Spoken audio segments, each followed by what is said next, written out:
그래서 가장 중요한 것은 무엇일까요? 글을 쓰는 목적은 무엇이라고 할 수 있을까요? 글쓰기의 목적은 말하기의 목적과 마찬가지로 내가 생각하고 의미하는 바를 전달하기 위해서입니다. 이 생각이나 의미는 아이디어라고도 하죠. 전문 용어로는 content, 내용이라고 합니다. 내용은 글을 쓸 때의 궁극적인 목표라고 알려져 있으며 글에서 가장 중요한 요소입니다. 그렇기 때문에 내용은 에세이나 논술, 이야기체와 같은 쓰기 과제에서 쓰기 평가를 하게 될 때 필수로 고려하게 되는 요소입니다. 이 영상에서는 글에서 내용이라는 것이 정확히 무엇인지 알아봅니다. 글의 내용, 영어로는 content라고 알려진 이 말은 일반적으로 의미, meaning 또는 아이디어를 뜻합니다. 최근 키워드, 내용과 쓰기평가라는 말을 사용하여 LLBA라는 연구 결과물 데이터베이스를 검색해 보았습니다. 250여 개 이상의 연구들이 나타납니다. 이렇게 많은 내용과 관련한 연구에도 불구하고 내용에 대한 분명하고 정교한 정의를 제공하는 연구는 조금밖에 없습니다. 이러한 얼마 안 되는 연구에서나마 찾아볼 수 있는 내용의 정의는 다음과 같습니다.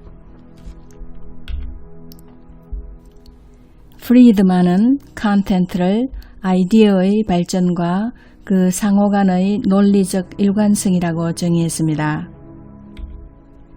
세덱은 컨텐츠를 에세이 전반에 걸쳐 어떤 주제에 초점을 맞춰 전개되는 생각이며 컨텐츠는 사실, 설명, 예시, 세부 정보, 통계, 의견, 그리고 혹은 일화를 사용하여 전개된다고 했습니다. 제이콥스와 그의 동료들은 excellent 혹은 good content를 다음과 같이 정의했습니다. 지식이 충분하고 knowledgeable, 상당히 제공되어 있고 substantive, 논지가 철저히 전개되며 thorough development, 지정된 주제와 관련이 있다, relevant to the topic 이라고 했습니다.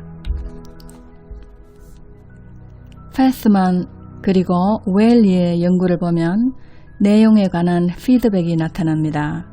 이 내용 피드백들은 주로 종이 맨 위에 적혀있게 되고 글의 특정한 부분을 언급하기보다는 글의 전반에 대한 평들로 구성되어 있습니다. 이러한 내용 관련 피드백으로 다음과 같은 말들이 나타납니다. 서술이 좋다, good description. 내용 진행이 흥미롭다, interesting narration. 스토리 상상력이 풍부하다, imaginative story. 전환을 좀 더 낫게 해보세요, improve transition 등의 코멘트가 내용의 피드백입니다. 노스캐롤라이나주 교육청의 쓰기평가를 봅시다. 여기 내용 채점 기준에 정교함, elaboration, 그리고 능숙한 어휘 사용이라는 말이 포함되어 있습니다. 다음은 내용의 창의적 측면을 봅시다. 일찍이 1929년에 흑스터블이라는 연구자는 장문에서의 생각 내용, 그가 이름하기를 thought content의 단계 스테이지를 분류하였습니다.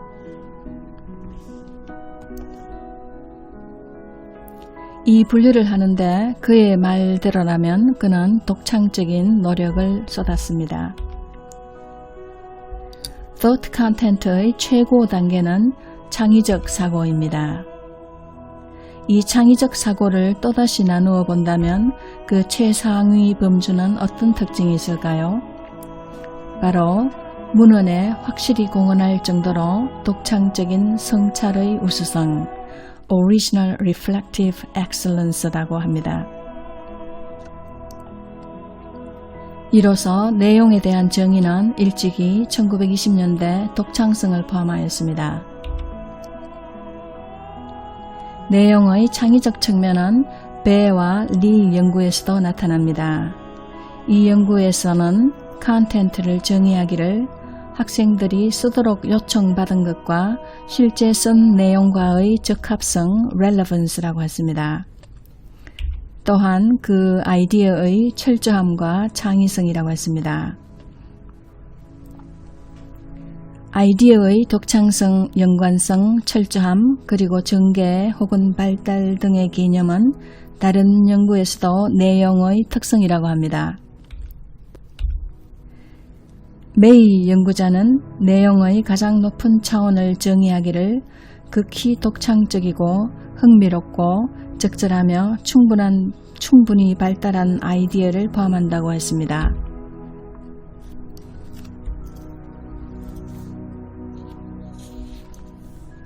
아리아 조스트의 연구에서는 내용을 과제의 요건을 충족하는 것, 그리고 쓰기 프롬프트에 적절한 아이디어라고 했습니다. 마지막으로 레이비드와 버먼은 내용에 관한 정의를 특히 이야기체와 연관시켜 내렸습니다.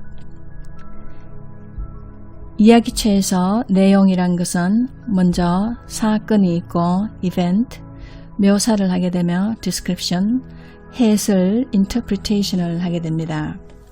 이 세 가지의 사건, 묘사, 해설이라는 정보가 내용이 됩니다.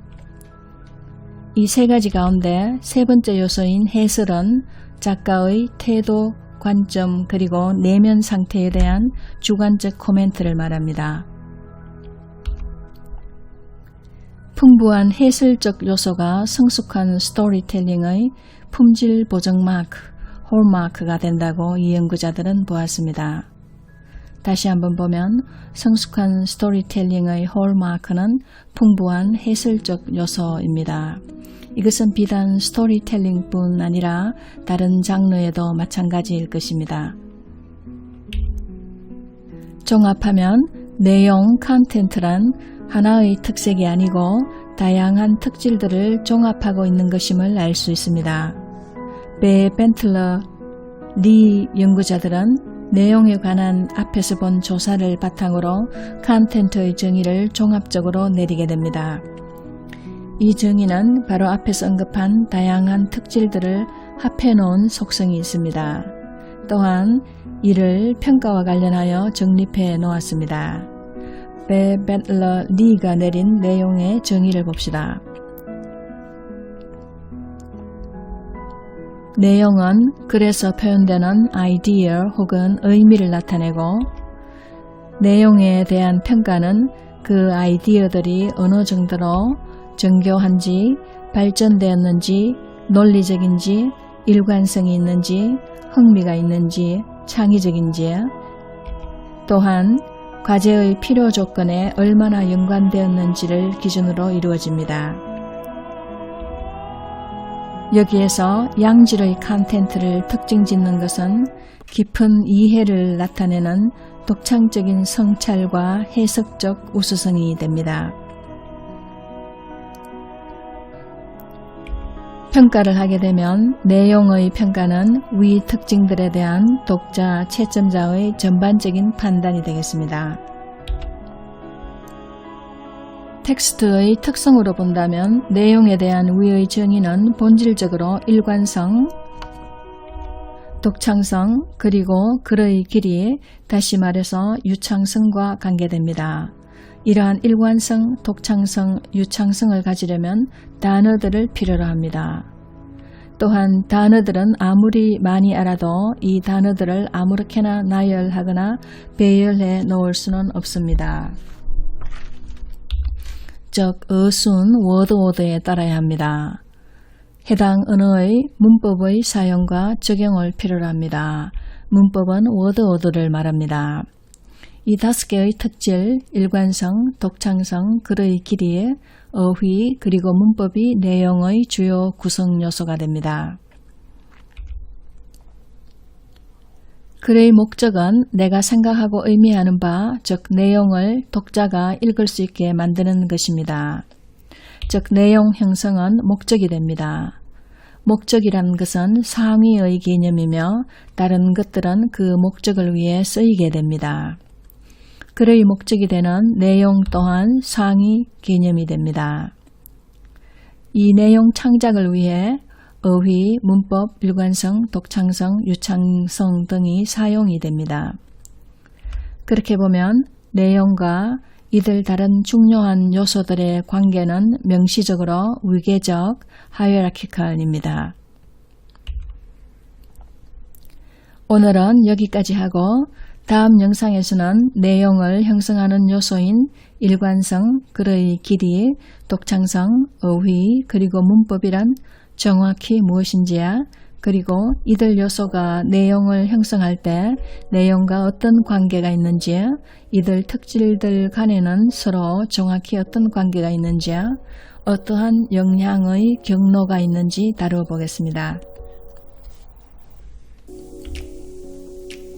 본 영상의 내용은 다음 참고 문헌에 의거하여 만들었습니다.